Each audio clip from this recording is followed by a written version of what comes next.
इस संसार में बहुत से ऐसे लोग हैं जिन्होंने अपने कार्यों से अपनी उम्र को पीछे छोड़ दिया है। उम्र को पीछे छोड़ दिया है। हाँ, यह बात सच है कि हमारे शरीर की कार्य करने की एक सीमा है। उम्र बढ़ने के साथ साथ शरीर की कार्य करने की क्षमता घटती चली जाती है। लेकिन जिन लोगों के हौसले बुलंद होते हैं, जो जीवन में कुछ कर गुजरने की चाह रखते हैं, जिनमें उत्साह उमंग होती है, जिनकी इच्छा शक्ति मजबूत होती है, ऐसे व्यक्तियों के सामने कोई बाधा बड़ी नहीं होती। ऐसे व्यक्तियों में महती आत्मशक्ति होती है जो असंभव को संभव बना देती है। युवा किसी आयु अवस्था की नाम नहीं, बल्कि एक शक्ति का नाम है। जिसने अपने मन और आत्मा की शक्ति को जगा लिया, वह 80 वर्ष के आयु में भी युवा है। बहुत से लोग उम्र बढ़ने के साथ साथ सोचने लगते हैं कि अब तो हमारी उम्र हो गई है, अब हमसे ये सब नहीं हो सकता। उनकी यही सोच उनकी निर्बल बना देती है और कुछ काम करने नहीं देती।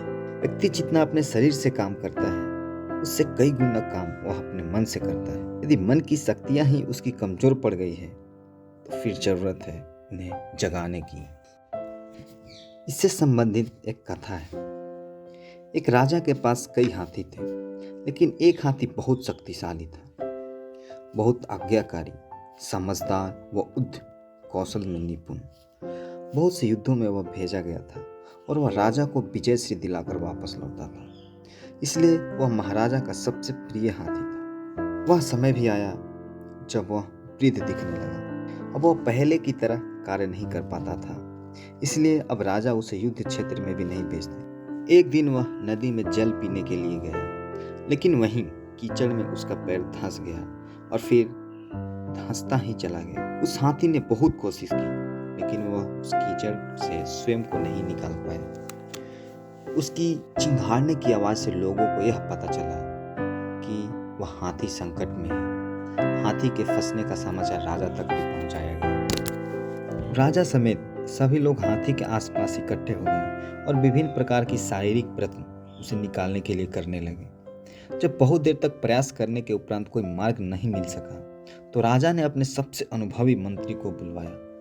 मंत्री ने आकर घटना स्थल का जांच किया और फिर राजा को सुझाव दिया कि सरोवर के चारों ओर युद्ध के नगाड़े बजाए जाएं। सुनने वालों को विचित्र लगा कि भला नगाड़े बजाने से वह फंसा हुआ हाथी बाहर कैसे निकलेगा, जो अनेक व्यक्तियों के शारीरिक प्रयत्न से बाहर नहीं निकल पाया। वह नगाड़े बजाने से कीचड़ से बाहर निकल आया। आश्चर्यजनक रूप से जैसे ही युद्ध के नगाड़े बजने प्रारंभ हुए, वैसे ही उस मृत प्राय हाथी के हाव भाव में परिवर्तन आने लगा। पहले तो वह धीरे धीरे करके खड़ा हुआ और फिर सबको हतप्रभ करते हुए स्वयं ही कीचड़ से बाहर निकल आया। मंत्री ने सबको स्पष्ट किया कि हाथी की शारीरिक क्षमता में कमी नहीं थी, आवश्यकता मात्र उसके अंदर उत्साह के संचार करने की थी।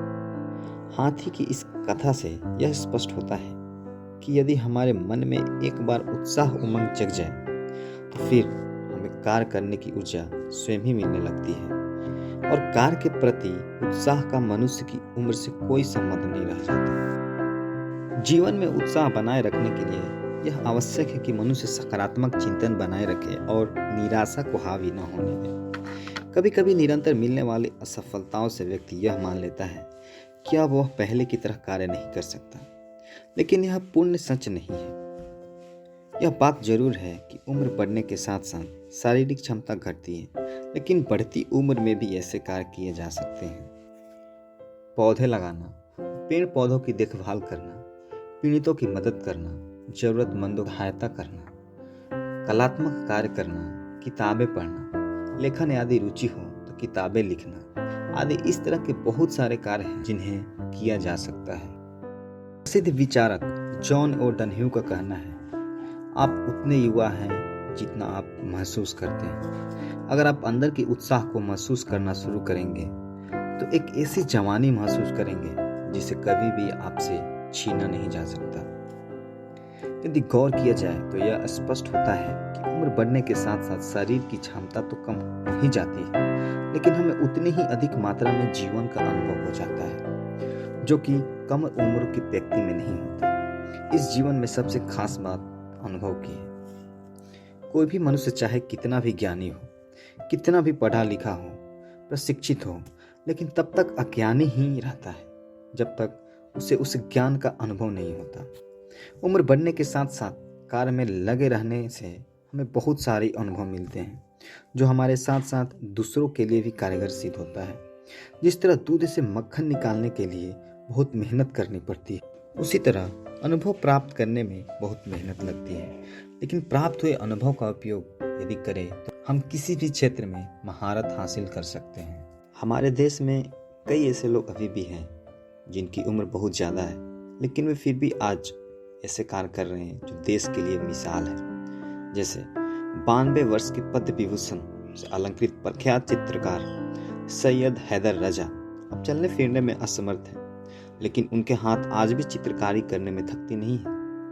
व्हील चेयर पर बैठकर हाथों में कुची थामते ही वे कैनवास पर ऐसे चित्र रच देते हैं कि लोग आश्चर्य करते रह जाते हैं। इनके चित्रों को देखकर इनकी उम्र का अंदाजा नहीं लगाया जा सकता। आज भी इनके चित्रों की प्रदर्शनी लगती है, क्योंकि चित्रकला में इन्हें इतने वर्षों का अनुभव जो है और हर चित्र विशेषता लिए हुए। ग्वालियर के रहने वाले अब्दुल रशीद खान, यदि इन्हें देखा ना जाए, सिर्फ सुना जाए, तो इनकी आवाज़ सुनकर कोई भी धोखा खा सकता है।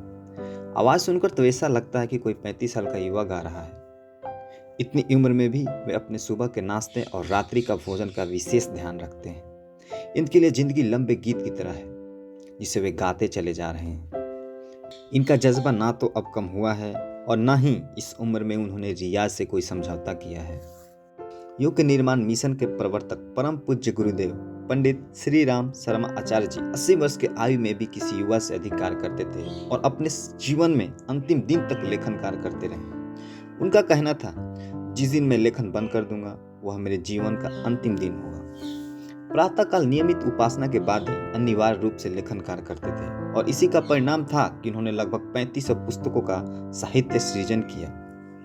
आज भी उनका साहित्य पढ़ने वालों को दिलो दिमाग में अपना गहरा असर छोड़ता है। रामचरितमानस के रचयिता तुलसीदास जी ने 90 वर्ष की अवस्था में रामचरितमानस लिखनी प्रारंभ की थी और जीवन के अंतिम क्षणों तक राम कथा को घर घर पहुंचाते रहे। इस तरह यदि मन में उत्साह हो तो कभी भी कार्य के मार्ग पर बाधा नहीं बन सकती। बाधा बनती है तो केवल हमारी सोच, उम्र कभी भी बाधा नहीं बनती। यदि कार्य करना है तो किसी भी उम्र में कार्य किया जा सकता है। कार्य करने के तरीके बदले जा सकते हैं और पहले की तुलना में अधिक अच्छे ढंग से, अधिक कुशलता पूर्वक से किया जा सकता है। हमारे देश में न जाने कितने ऐसे लोग हैं जो अपनी अधिक उम्र में भी अपने व्यवसाय को अपनाए हुए हैं और दूसरे को व्यवसाय दे रहे हैं। अपने अनुभवों से दूसरों की मदद करने वाले लोग ही अपने कार्यों की खुशबू से देश व समाज को महकाते हैं, वह मिसाल बनते हैं। जीवन